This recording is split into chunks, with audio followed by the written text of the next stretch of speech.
नमस्कार। The follow up के इस लाइव में आप तमाम दर्शकों का स्वागत है। मेरा नाम संजय रंजन है और इस लाइव में मेरे साथ मेरे सहयोगी मनोज पांडे भी मौजूद हैं। वित्त मंत्री राधाकृष्ण किशोर लगातार इन दिनों सुर्खियों में रह रहे हैं। वजह सिस्टम को लेकर के उनकी नाराजगी है। वही सिस्टम जिसे दुरुस्त करने की जिम्मेदारी भी उन्हीं की है। वित्त मंत्री कहते भी हैं कि दरअसल ये सारी कोशिशें सिस्टम को ठीक करने के लिए ही की जा रही है। आज उन्होंने डीजीपी को फिर एक पत्र लिख दिया है। डीजीपी को बताया है कि कैसे उनकी कार्य संस्कृति राज्य पुलिस के मिजाज के विपरीत है। उन्होंने डीजीपी को यह कहा है कि मैडम अब तो धर्मिता हठ धर्मिता छोड़ दीजिए। इसके पहले एक खबर ये है कि जिस तरीके से ज्वाइंट सेक्रेटरी पंकज सिंह जो वित्त विभाग के ही हैं, उन्होंने वित्त मंत्री राधाकृष्ण किशोर के निजी सचिव को जिस तरीके से पत्र लिख दिया था और उस पत्र के खिलाफ वित्त मंत्री ने पीत पत्र जारी कर दिया था और बाकायदा स्पष्टीकरण मांगा था। फॉलो अप के पास एक खबरें हैं कि वित्त विभाग के सचिव ने एक तरीके से मध्यस्थता की है और ज्वाइंट सेक्रेटरी पंकज सिंह ने एक तरीके से वित्त मंत्री से माफी मांग ली है मौखिक तौर पे, लेकिन वित्त मंत्री इससे बहुत खुश नहीं हैं। खबरें हैं कि वो लिखित माफीनामा का इंतजार कर रहे हैं। इस बीच देर रात जब हम लोग लाइव के लिए टॉपिक चूज कर रहे थे, उस वक्त एक खबर ये आ गई कि फिर से डीजीपी को जो है पत्र राधाकृष्ण किशोर ने लिख दिया है और पत्र की जो भाषा है उससे यह स्पष्ट है कि अब तक डीजीपी को लेकर के वित्त मंत्री के मन में जो गुस्सा है वो समाप्त नहीं हुआ है। पांडे जी, वित्त मंत्री बोल रहे हैं कि मैडम अब तो हठ धर्मिता छोड़ दीजिए। बाकायदा नीचे की जो 2-3 लाइन है अगर उसको आप पढ़ें और शुरुआती का जो पहला जो पैराग्राफ है उसमें भी वो ये बोल रहे हैं, डीजीपी को बता रहे हैं वित्त मंत्री कि तब भी जब वो पहली दफा उन्होंने पत्र लिखा था वो अपनी सुरक्षा की बात नहीं कर रहे थे, सुरक्षा कर्मियों की सुरक्षा की बात कर रहे थे।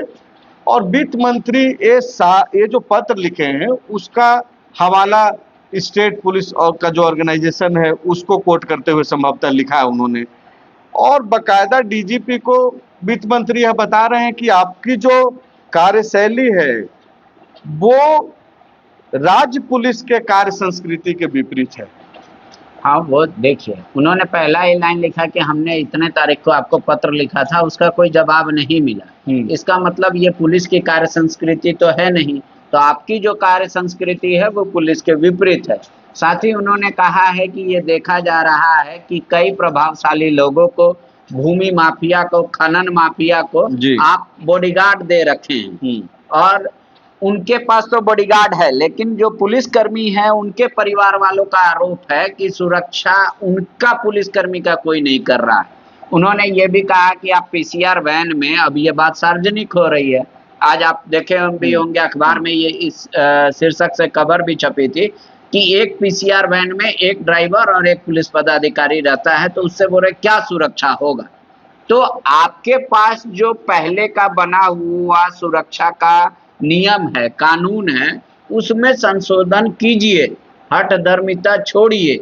आप मेरा जवाब नहीं देंगे, लेकिन अब तो पुलिसकर्मी भी कर रहे हैं। पुलिस मेंस एसोसिएशन ने यह बात तो उठाया है कि भाई हमारे पुलिसकर्मी सुरक्षित नहीं है। पीसीआर वैन में अगर सिर्फ 2 आदमी रहेगा, वो भी एक ड्राइवर और एक पुलिस, तो वो क्या सुरक्षा देगा दूसरे को? वो तो सिर्फ घूमेगा, बत्ती जलाएगा गोल गोल।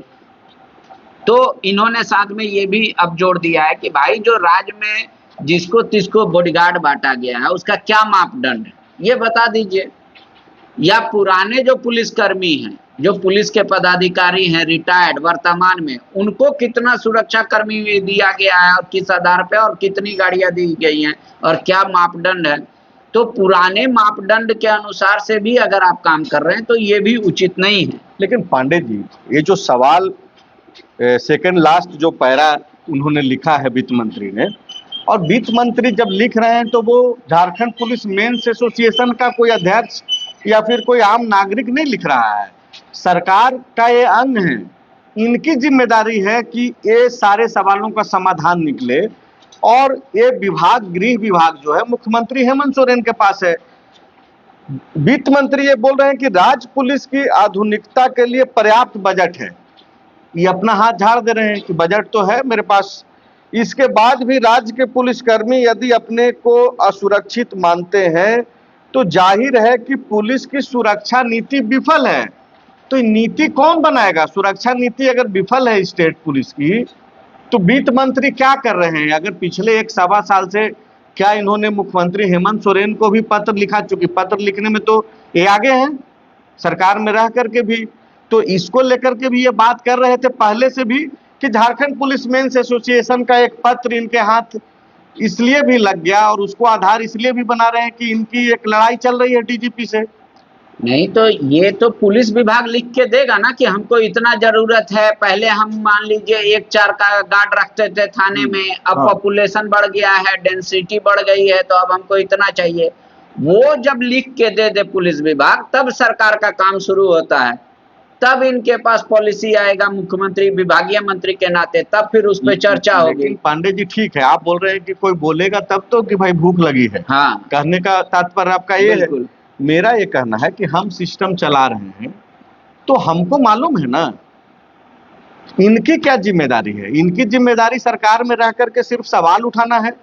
इनकी जिम्मेदारी सरकार में रह के सिर्फ वित्त देखना है, फाइनेंस, कहाँ से पैसा आएगा, कहाँ खर्च होगा। ये तो पूरा गृह विभाग की कार्यशैली पे सवाल उठा रहे हैं। ये तो गृह विभाग भी देख रहे हैं ना एक तरीके से। गृह विभाग से सिर्फ सवाल पूछ रहे हैं। सवाल पूछना गृह विभाग को देखना नहीं होता है। सवाल का जवाब ना मिलना, उसके बदले में रिमाइंडर लेटर भेजना, ये भी विभाग को देखना नहीं होता है। नहीं तो ये समीक्षा कर लेते। ये सिर्फ वित्त का गृह विभाग के कार्यों पे सवाल है। हाँ बिल्कुल है। ये विभाग कौन चला रहे हैं? मुख्यमंत्री चला रहे हैं। राधा कृष्ण किशोर कौन है?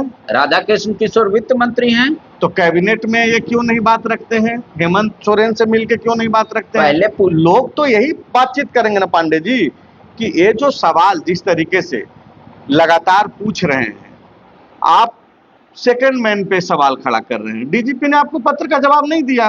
वो पीड़ा अब तक वित्त मंत्री के मन में बैठा हुआ है। आप देखिए कि पहली ही जो पंक्ति है उसमें वो ये लिख रहे हैं कि मैंने आपको इसके पूर्व भी, पत्रांक का वो कोट करते हैं जो पहले लेटर दिया था उन्होंने, कि 21/4/2026 के द्वारा मेरे सुरक्षा कर्मियों के लिए एक अतिरिक्त वाहन उपलब्ध कराने हेतु पत्र दिया था।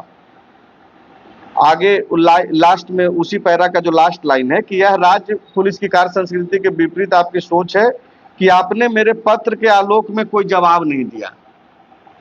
इनको जवाब नहीं मिला क्योंकि मंत्री जी हैं, तो भाई ईगो का समस्या तो होना ही चाहिए। नहीं, तो प्रोटोकॉल में भी बहुत ऊपर हैं, डीजीपी को पत्र का जवाब देना ही चाहिए। तो जब प्रोटोकॉल में बहुत ऊपर हैं, हाँ, अधिकारी नहीं सुन रहा है, तो आगे क्या होगा? क्या सिर्फ पत्र के ऊपर पत्र लिखेंगे? सवाल तो मेरा यही है ना। 4 हो सकता है कि 4 और पत्र लिखेंगे और इन चारों पत्र का पुलिंदा ले जाके मुख्यमंत्री को दे देंगे कि आपके विभाग के डीजीपी हैं। हाँ। और मैंने 4 पत्र लिखा और इतने इतने दिनों में लिखा, कोई जवाब नहीं आया, या तो आप फिर कार्रवाई कीजिए। मतलब सबूत इकट्ठा कर रहे हैं। बिल्कुल, कोर्ट में ऐसे ही चलता है सिस्टम, और सिस्टम में भी ऐसे सिस्टम चलता है। या फिर जिस तरीके से जो खबरें हैं हम लोगों के पास कि ज्वाइंट सेक्रेटरी ने माफी मांगी जाकर के। हाँ बिल्कुल, वित्त सचिव ने शायद मध्यस्थता की और माफी मंगवाई। नहीं, वित्त सचिव से चूंकि उनको वित्त पत्र का जवाब देना था, तो उन्होंने ज्वाइंट सेक्रेटरी को पूछा, तो उन्होंने कहा कि हम एपोलॉजी जाहिर करते हैं सर, क्योंकि हमको मतलब हम किसी कारणवश माफी मांगते हैं। तो वो मौखिक चले गए। तो वित्त सचिव ने कहा जब आपने लिखित लेटर भेजा था तो लिखित एपोलॉजी दीजिए। नहीं ठीक है, वो तो मैंने इंट्रो में कह भी दिया, लेकिन क्या इस प्रकरण से वित्त मंत्री राधा कृष्ण किशोर उत्साहित हो गए हैं? उनको ये लग रहा है कि एक जो लड़ाई है, अगर ईगो की भी लड़ाई अगर कह दें, हालांकि प्रोटोकॉल में जाहिर सी बात है कि सबसे ऊपर है, लेकिन प्रोटोकॉल कहाँ फॉलो हो रहा है? वो तो सवाल हम लोगों ने किया है कि भाई ब्यूरोक्रेसी हावी है, मंत्री जो है वो सिर्फ रबर स्टंप की भूमिका में है, इसमें कोई सवाल नहीं है। लेकिन क्या राधा कृष्ण किशोर उस माफीनामा मिलने के बाद अब ये उम्मीद कर रहे हैं कि डीजीपी भी उसी तरीके से एक्ट करें, इसीलिए पहला ही पैरा में लिखा हुआ है कि भाई आपने जवाब नहीं दिया, ये आपके कार्य संस्कृति का विपरीत है, आपकी सोच। बिल्कुल, अब डीजीपी या तो जवाब दें या ये लिखे कि मेरे जो मानक हैं पुलिस के सुरक्षा को लेकर वो पर्याप्त हैं और अभी तक वो मतलब समय के मतलब हिसाब से, तब फिर वित्त मंत्री सोचेंगे क्या करना है। अभी कुछ तो कहेंगी, और ऐसा थोड़ी है कि प्रोटोकॉल का पालन नहीं हो रहा है तो नहीं होगा। 100 मर्डर केस का अभियुक्त बरी हो जा रहा है तो कोई मर्डर केस ही ना हो, मर्डर होगा तो केस होगा। अब तो ये है कि वकील कितना तगड़ा है कि बेल रोकवा दे, अब तो ये बात है ना। आप कह रहे कि आप तो ये सरेआम है कि मंत्री रबर स्टैंप है, ये बता रहे हैं इसी सरेआम में हम ये कर देंगे। देश की आजादी के लिए महात्मा गांधी जब अपना सर्वोच्च निछावर कर दिया, उस समय भी कई लोग थे आराम से थे, तो वो भाव तो जगाए ना महात्मा गांधी, तब उनके पीछे लोग आए। गांधी जी हैं मुख्यमंत्री, आप पे बोल रहे हैं, वो भाव जगा रहे हैं, वो लड़ रहे हैं सिस्टम के खिलाफ। जो सिस्टम निरंकुश हो गई है उनकी चिट्ठी के अनुसार कि आप निरंकुश हैं, सिस्टम आपका आउटडेटेड हो गया है, तो वो भाव जगा रहे हैं। इनके हिस्से का क्या है, वही है, वो कर रहे हैं। तो ये जो बातचीत जो हो रही है, ये जो आज पत्र भी जो इन्होंने लिख दिया, तो पूरा सवाल तो ये गृह विभाग के अंतर्गत ही आता है ना। बिल्कुल, तो जवाब कौन देगा फिर? अभी आप इतना उतावले क्यों हो जाते हैं कि मुख्यमंत्री को सवाल लिख के जवाब पूछ दे? पहले 3-4 बार इनको लिखने दीजिए, इनका मन का बात होगा। अब हम लोग को तो बता नहीं रहे राधा जी की कितना पत्र लिखेंगे, तब उनका पेशेंस टूटेगा, तब वो मुख्यमंत्री से मिलकर अपनी पीड़ा बताएंगे। अभी तो एक अधिकारी की कार्य संस्कृति पे उठा रहे हैं सवाल, और वो मान रहे हैं कि हम सक्षम हैं, इसीलिए बार बार पत्र भेज रहे हैं। जब इनका पेशेंस जवाब दे देगा, या इनको लगेगा कि अधिकारी मेरा सुनेगा ही नहीं, कितना भी हम जगा ले, तब हो सकता है जाए। अब सिर्फ अधिकारी इस लेटर में, पांडे जी आप इस लेटर को ढंग से फिर से एक बार पढ़िए। अब एक किसी अधिकारी के कार्य संस्कृति तक का सवाल नहीं है। अब वित्त मंत्री ये बोल रहे हैं कि पुलिस की सुरक्षा नीति ही विफल है। हाँ बिल्कुल, तो एक किसी व्यक्ति के ऊपर तो सवाल है नहीं, ये पूरे नीति पे सवाल इन्होंने तो उठाया है। कौन बनाएगा पुलिस का? डीजीपी। वो लिख के देंगे अपना रिक्वायरमेंट कि नया ये है, तब उसके बाद वो गृह विभाग जाएगा, गृह सचिव उसको फॉरवर्ड करेंगे, फिर सरकार निर्णय लेगी।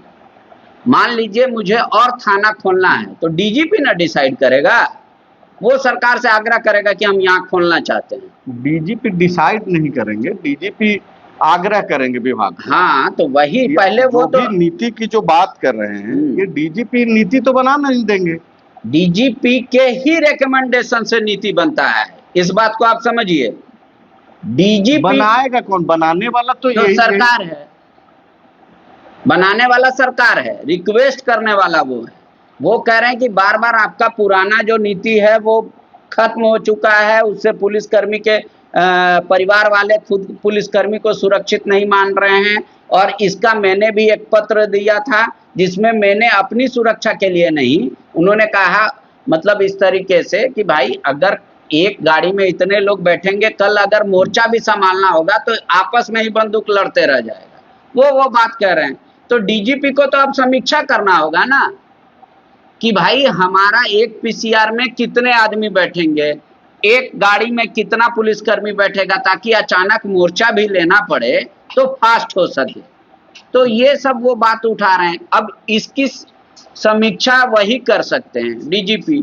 अब डीजीपी करेंगी अगर उनको लगेगा कि हाँ ये ठीक बोल रहे हैं राधा जी का कंप्लेन, या उनको अभी लगे कि भाई नहीं सब कुछ ठीक है, तो एक पत्र दे देंगे कि नहीं हमारा जो नियम कानून है उसी के अनुसार पुलिस काम कर रही है और सभी कोई सुरक्षित हैं, कोई दिक्कत नहीं, ऐसा वो पत्र दे देंगे। उसके बाद राधा जी को जो करना होगा करेंगे। मतलब देखिए, सवाल आज हम लोग इसलिए भी चर्चा कर रहे हैं, लगातार वित्त मंत्री और वो जिस तरीके से बयान दे रहे हैं या फिर चुप रह करके जो मैसेज देना चाह रहे हैं, पत्रों के जरिए जो मैसेज दे रहे हैं, तो वो ये तो दिखा रहा है कि वो अधिकारियों को सिर्फ आधार बना रहे हैं सवाल सीधे जो है नेतृत्व से पूछा जा रहा है और टारगेट में भी लिया जा रहा है। और जाहिर सी बात है कि गृह विभाग जो है अगर मुख्यमंत्री के पास है और उनके विभाग के एक अधिकारी पर सवाल तो पहले तक था डीजीपी पे, आज डीजीपी की कार्यशैली पे है, वहां तक तो ये चल रहा है कि ठीक है पहले से इनकी एक लड़ाई है, इन्होंने फिर से एक सवाल खड़ा किया है। पूरी सुरक्षा नीति को विफल इन्होंने बता दिया है। अब मामला वहां से चल करके पूरा विभाग की कार्यशैली पे सवाल उठ गया है। अब इसी में देखिए कि बीच का जो एक पैरा है उसमें ये बोल रहे हैं कि कई प्रभावशाली व्यक्तियों के यहाँ नियमों के विपरीत पुलिस अंगरक्षक तैनात हैं। इसमें वित्त मंत्री यह मान रहे हैं या फिर अगर कह करके जो है एक ये चीज, चूंकि ये पूरा झारखंड पुलिस मेंस एसोसिएशन के उस लेटर के हवाले इन्होंने पत्र लिखा है फिर से डीजीपी को, कह सब कुछ है रहे हैं, आधार उसको इसमें उस लेटर को बना रहे हैं। ये कह रहे हैं कि कई रसूखदार, भू माफिया, अवैध उत्खनन में लगे कारोबारियों को अंगरक्षक उपलब्ध कराया गया है। ये वित्त मंत्री बोल रहे हैं और बोल रहे हैं कि यदि यह आरोप सही है तो ये गंभीर है। तो आप देखिए ना, नीचे से ऊपर तक तो क्वेश्चन कर ही रहे हैं वित्त मंत्री। तो अब जबकि अब इस परिस्थिति में कहां जाना चाहिए? अंगरक्षक कौन उपलब्ध कराता है? अरे तो डीजीपी अगर गलत कर रही हैं तो अभी क्या करेंगे? पत्र लिखते रह जाएंगे 5 साल, 5 साल में फिर जाएंगे कि भाई हमने इतना पत्र लिख दिया। ये विपक्ष में है, ये नेता प्रतिपक्ष हैं वित्त मंत्री। ये अभी जगाने की कोशिश कर रहे हैं, जग जाएंगे डीजीपी। साल भर के बाद तो खुद जगे हैं। हाँ, साल भर के बाद ही नहीं जगे हैं, साल भर से तो इनको सब ठीक लग रहा था। बिल्कुल, इनके सुरक्षा कर्मियों के लिए गाड़ी नहीं मिली, उसके बाद ये जगह हैं। बिल्कुल, सिस्टम अब सुधारने चले हैं। पहले अपने लिए सिस्टम, अपने सुरक्षा कर्मियों के लिए सुरक्षा मांग रहे थे। तो एक घटना ही ना दूसरे घटने का कारण बनता है। जब जगे तभी सवेरा। आप इस बात को समझिए। उनके पुलिसकर्मी सिपाही जो लगे हुए थे वो उनको बताया होगा कि सर एक गाड़ी में बैठने में दिक्कत हो रहा है इतना इतना आदमी को, तब वो जग गए। तो उसके पहले तक इनको लग रहा था कि जो सुरक्षा नीति है वो सही है, डीजीपी जो गार्ड्स लोगों को अंगरक्षक जो देते हैं वो सही लोगों को मिल रहा है। अब तो बात उठी है तो बहुत दूर तक जाएगी। हम जगह हैं तो जगह। पांडे जी अभी आप लाइन पे आ रहे हैं, अभी आप इसको समझिए कि अभी आप बोल रहे हैं कि बात दूर तलक जाएगी।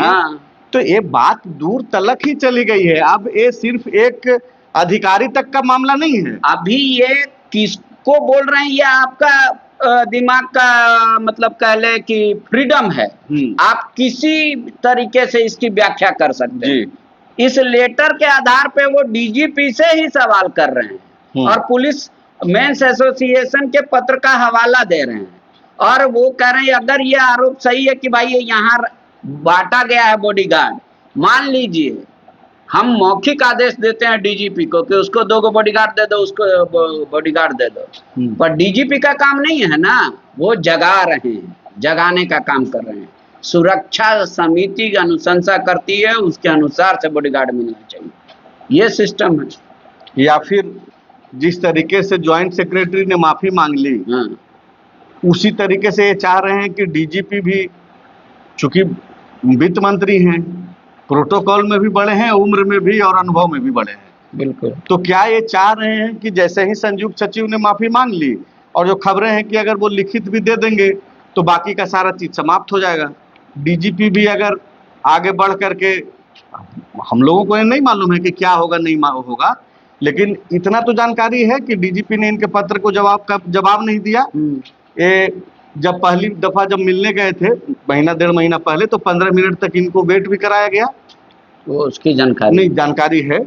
और अभी जो है ये क्या अगर डीजीपी भी माफी मांग लेंगी तब जाकर के मामला शांत होगा, ये सारा सब कुछ ठीक हो जाएगा, सुरक्षा नीति सही हो जाएगा, फिर ये जो गार्ड्स जो प्रोवाइड कराए जा रहे हैं वो भी सही हो जाएगा और बाकी की तमाम चीजें दुरुस्त हो जाएंगी गृह विभाग में और डीजीपी के स्तर पे जो होना है। माफी तो मांगने बोल ही नहीं रहे हैं। वित्त उनको बोला था माफी मांगने के लिए, कि बिल्कुल। आपने पत्र क्यों लिखा, उसका जवाब दीजिए। तो जवाब मांगे थे ना। हाँ, तो वो जवाब की जगह माफी मिल गई। हाँ, कि और गलती उसके से बाद लिखा। अब इनका जवाब देना है। पांडे जी वित्त मंत्री जी के चैम्बर में स्थिति नॉर्मल हो गई है। हाँ, ठीक है। तो मतलब पत्र का जवाब तो नहीं मिला, हम गलती से नहीं, माफी से हम मांग गए। हाँ, पर यहाँ पे माफी वाला कोई बात ही नहीं है। या तो नहीं, बात नहीं है, मैं ये भी नहीं कह रहा हूँ कि तो यहाँ तो डीजीपी माफी मांग ही नहीं सकती। या तो कहेंगे कि आपके द्वारा जो पत्र लिखा गया उससे मैं असंतुष्ट हूँ, पर्याप्त सुरक्षा नीति के मांग नहीं तहत सकती, मांगेंगी, क्या होगा वो हम लोगों को जानकारी नहीं है, और क्या होगा वो कौन तय कर सकता है। लेकिन सवाल ये है पांडे जी कि क्या ये वही चाह रहे हैं, मैं इसलिए आपसे समझना चाह माफी रहा तो फिलहाल नहीं चाह रहे हैं डीजीपी से पत्र का जवाब चाह रहे हैं। पत्र का जवाब चाह रहे हैं। हाँ, वो इनको देना होगा। ये दूसरा पत्र है। हाँ, उस प्रकरण के बाद मतलब हाँ। 21/4/2026 के बाद का जो है, ये आज का जो पत्र है वो दूसरा पत्र हो गया। ठीक है। इसका जवाब मिलेगा वित्त मंत्री को, ये उम्मीद है। अब उम्मीद से ही तो पत्र लिख रहे हैं, अभी उनको क्यों कर देना उम्मीद। वो संभवतः हो सकता है 2-3 पत्र और लिख देंगे बाद में। जब तक उम्मीद कायम है तब तक वो पत्र लिखते रहेंगे। जब उम्मीद उनका नहीं खत्म हो जाएगा तो पत्र लिखना बंद कर देंगे। पहाड़ को कितना सर पटकेंगे, ये बात है। तो अभी उम्मीद है, ये मैं मान रहा हूं, तभी राधा कृष्ण किशोर बार बार पत्र लिख रहे हैं। जब उम्मीद खत्म हो जाएगा तो नहीं लिखेंगे। या दो तरह से होता है, जैसे एक पहाड़ बहुत धूप में है और उसको हम छांव में लाने की कोशिश कर रहे हैं, हम खूब धक्का दे रहे हैं, सूरज अपने आप अस्त हो जाएगा तो पहाड़ छांव में आ जाएगा। तो ये मेरी संतुष्टि का कारण हो सकता है कि मैंने पहाड़ को छांव में कर दिया। जबकि मेरे मतलब आप ये बोल रहे हैं कि पत्र लिखते लिखते अगर थक जाते हैं वित्त मंत्री, तब जाकर के ये मामला शांत होगा। क्योंकि जैसे ही हम मीडिया वालों को कम से कम अगर ये लगने लगता है कि अब शायद चीजें जो है पटरी पे आ रही है, या फिर राधा कृष्ण किशोर जो है अब एक कदम पीछे खींच रहे होंगे, क्योंकि जो इन चीजों को संभालने वाले लोग हैं, जो भी सवाल राधा कृष्ण किशोर कर रहे हैं, हम लोग पिछले लाइव में भी लगातार यह कह रहे हैं कि राधा कृष्ण किशोर का कोई भी सवाल गलत नहीं है, लेकिन उन सवालों को थोड़ा किनारे कर लीजिए और मौजूदा जो सरकार चलाने को लेकर के जो तरीका है, या फिर पॉलिटिक्स का जो तरीका है, उसमें आप देख लीजिए कि सत्ता का केंद्र अब सिर्फ एक ही जगह रह गया है, और वो सिर्फ स्टेट का मसला नहीं है, हेमंत सोरेन की सरकार का मसला नहीं है। ये सत्ता का नेचर होते जा रहा है कि दूसरा कोई पावर सेंटर नहीं बन सके। राधा कृष्ण किशोर अपने सवालों के जरिए एक पावर सेंटर बनाने की कोशिश तो कर रहे हैं, लेकिन रेस्पॉन्स जो है नहीं मिल रहा है सिस्टम से, और ऐसे में पत्र लिख रहे हैं, पत्र के जवाब के इंतजार में बैठ रहे हैं, गुस्सा में बयान दे रहे हैं, और फिर दूसरा पत्र जो है लिखने को विवश हो रहे हैं, किसी और पत्र को आधार बना करके, सहारा बना करके। होगा क्या, नहीं होगा, आपको मालूम है कि राज्यसभा चुनाव के परिणाम आए हुए भी अब लगभग 20 दिन से ज्यादा का वक्त हो गया है। समीक्षा होना था, वो भी नहीं हुआ है। तो ऐसे में जो पांडे जी बोल रहे हैं कि राधा कृष्ण किशोर जो है पहाड़ को धूप से तो नहीं बचा सकते हैं, लेकिन जैसे ही शाम हो जाएगा, सूर्य ढल जाएगा, तो वो खुद ब खुद छांव सामने मिलने लगेगा। शायद राधा कृष्ण किशोर भी जो है जब थक जाएंगे तो शायद ये करना बंद कर दें। तब तक के लिए आप फॉलो अप देखते रहिए, लगातार हम लोग जो भी चीज़ें आ रही हैं आप तक लेकर के हम लोग आते ही हैं। आप इस लाइव में बने रहे, इसके लिए आप तमाम दर्शकों का शुक्रिया।